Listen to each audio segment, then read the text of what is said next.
And you need to unmute. All right, yeah. I don't know what you're doing with your piercing in your tongue, but we don't need to see that. I don't want to see it. Oh, my bad. I'm at work. My bad. So, miss, you need to be out of that bed, and you're not dressed appropriately for Zoom. That's a second-degree felony. Range of punishment is anywhere from 2 to 20 years in prison and up to $10,000 fine. And then we end up here with somebody slapping somebody who has dementias and Alzheimer's. This hearing kicks off like a train wreck you can't look away from. Judge Boyd is staring down a defendant who thought slapping an elderly woman with dementia was just another Tuesday, making her tongue piercing like she's at a party, not a felony hearing. And instead of sobering up for round 2, she doubles down, rolling into court looking like she just rolled off a couch. The disconnect is wild. A charge hanging over her head could land her behind bars for 2 decades, and she's treating it like a minor inconvenience. Judges don't miss that kind of arrogance. It bleeds through every second you sit in front of them. So what do you think? Should an attitude this reckless be punished as harshly as the crime itself? Let's go ahead and dive in. And you need to unmute. All right, yeah. I don't know what you're doing with your piercing in your tongue, but we don't need to see that. I don't want to see it. Oh, my bad. I'm at work. My bad. All right, we don't do my bads here. We just don't do it. So if you want to continue to appear by Zoom, you need to appear appropriately dressed, and nobody wants to see you fiddling with your tongue piercing. All right, you're going to be back on June 2nd, and June 2nd, you can appear by Zoom, but if the court finds that you are not behaving appropriately, Zoom, that will be suspended. All right, thank you. Be like 60, oh my gosh, it's too cold. All right, so miss, you need to be out of that bed, and you're not dressed appropriately for Zoom. All right, you need to put on a jacket or something, miss. All right, miss, you need to put on a jacket or something.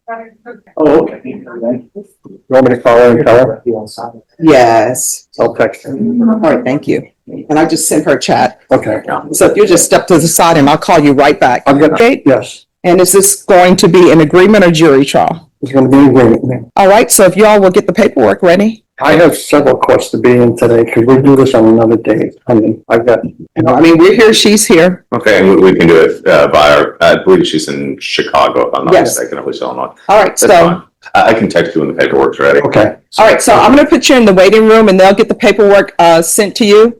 Ms. Ferguson will need your email and her email. All right, thank you. And thank you for changing clothing. I appreciate. She's all set? No, she needs to be sworn in. Okay. And if you go in that breakout room, the clerk will let you know if they have all the paperwork or if there's some issue. Okay. Please do not leave the room until someone requests you leave the room. I know I'm trying to get back and join that room, but I don't know how to get back in. Another room so it could pop up on your screen. And it's now room CR009527, State versus Donisha Walton. Could I have parties announced? Hunter Morris for the state. Michael Belleville from.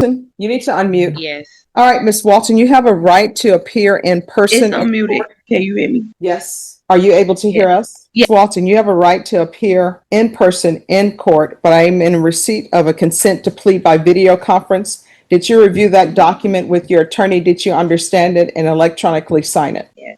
Did you review the application for deferred adjudication with your attorney? Did you understand it and did you electronically sign it? Yeah. All right, so you're going to have to speak up. Nobody can hear you. I think it's just what I'm on, but yes, yes. You can hear me? Yes. Did you review the true bill of indictment? You're saying yes? Yes, I did. All right, did you review that with your attorney? Yes. Did you understand it? Yes, I did. Did you understand you're charged with intentionally or knowingly committing bodily injury against a child, elderly, or disabled person at a state facility? Yes. That's a second-degree felony. Range of punishment is anywhere from 2 to 20 years in prison and up to $10,000 fine. According to the plea, punishment is to be assessed at $1,500 fine. State recommends deferred adjudication. There's to be no contact with the complainant, the anger management course, and you're prohibited from practicing as a nurse in the state of Texas. Did you understand that to be the plea? Yes. Defense, is that the plea? Yes, it is. Outside the agreement, the state is requesting that your community supervision be for a term of 3 years and there be 120 hours of community service restitution. Did you understand those are recommendations from the state and the court does not have to follow those recommendations? Yes. Then to the offenses charged, how do you plead? Guilty, not guilty, or no contest? And statutes, they're about perception. And perception is brutal when you treat a felony case like a fashionably late brunch. Walking into a courtroom fiddling with a tongue piercing is like waving a neon sign that says, "I don't take you seriously." Judges don't like being mocked, especially when their job is to measure out justice in front of everyone watching. Then she shows up half-dressed, and it moves from careless to catastrophic. In law, we call it contempt of court when your behavior shows disrespect, and that doesn't always mean yelling at the judge. Sometimes contempt is as simple as showing up looking like the rules don't apply to you. That matters because sentencing isn't just about what you did, it's about whether you can be trusted afterwards. And if you can't respect a courtroom, how are you supposed to respect probation terms? Judges use those small signals to gauge whether you'll follow bigger rules outside. She doesn't realize it, but she's writing her own sentence in body language before the paperwork is even drafted. When people say don't poke the bear, this is exactly what they mean. Except the bear here wears a robe and holds your freedom in one hand. Are you proceeding with sentencing? Yes, Judge. Yes, ma'am. All right, anything you wish to say on behalf of your client? My client is in Chicago. She understands, she should not have slapped this individual. She does accept responsibility for it. She would just like to move on and be able to work and complete her probation without any problems. All right, so how much training does she have in the field? Is she a licensed nurse, or is she a person that somebody hires and says, hey, we need somebody to come in as a caregiver? She will have to answer that one. All right, a situation where somebody just hired you to come in and work in a facility. I'm a caregiver. All right, so what's your level of education to be a caregiver? I finished high school.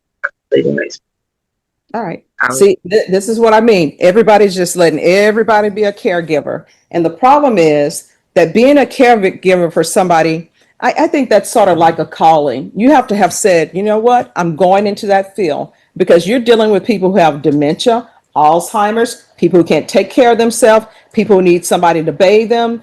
The patient gets upset because they're not doing what they're allowed to do anymore. They can't communicate because they have dementia and Alzheimer's. Then everybody and their mothers just hiring random people, paying them minimum wage or less than.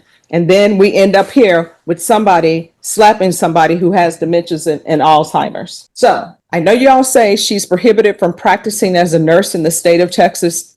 Okay, but she's not a nurse. She's not licensed to be a nurse. This is just somebody that somebody just hired off the street and said, hey, you have a high school diploma. You want to receive minimum wage to take care of people that nobody else maybe wants to take care of. And this is where we end up. And what was the name of this facility? Let me see. Chapters Living of San Antonio. All right. This is what the court is going to do. Does anybody want to speak to length of probation? The state is asking for 3 years. All right. The court is going to sentence you to 5 years deferred adjudication. There's a $1,500 fine. There is to be proof of employment within 30 days. There's to be no employment as a home health care provider, no employment with working with minors, no employment with working with people who are disabled. There's to be no practicing as a nurse in Texas or anywhere else. So I'm just going to say no practicing as a nurse. There's to be regular reporting by Zoom or in person. There's to be regular random UAs, 120 hours of community service restitution. The $1,500 fine will be probated. There's to be anger management. I'm ordering anger management because you all agreed to it, but it just appears that you were a person who should never have been working with someone in any type of facility or young children or people who have mental health issues. That's just not a field for you. Good luck to you. Don't take any more of these positions that requires you to have patience and that requires you to be with someone who has dementia, Alzheimer's, they're elderly, they need somebody to be kind and patient with them. You shouldn't work in those positions. Do you understand? Yes. Cases like this expose a bigger crack in the system because sometimes the real danger doesn't show up until somebody's already been hurt. Elderly victims are some of the most vulnerable, and when caregivers lash out, the damage goes way beyond bruises. It shatters a trust in a system that's supposed to protect people at their weakest. And the truth is, the background checks only reveal the past, not the personality standing right in front of you. And when someone walks into court acting like basic respect is optional, it's a red flag the size of a bench. Judge Boyd was sharp here, but the bigger question lingers, do we blame the companies who hire without catching this, or do we put it squarely on the shoulders of the person who chose violence? At the end of the day, the decision to hurt someone with dementia wasn't paperwork, it was a personal choice. And showing up half-dressed to face it only proves how little accountability she's willing to take. So I'll throw it to you, should society demand stricter screening for caregivers? Or is this just proof that some people simply can't be reformed? Thank you guys so much for watching, make sure to like and subscribe. Also, check out the links below and I'll catch you in the next one.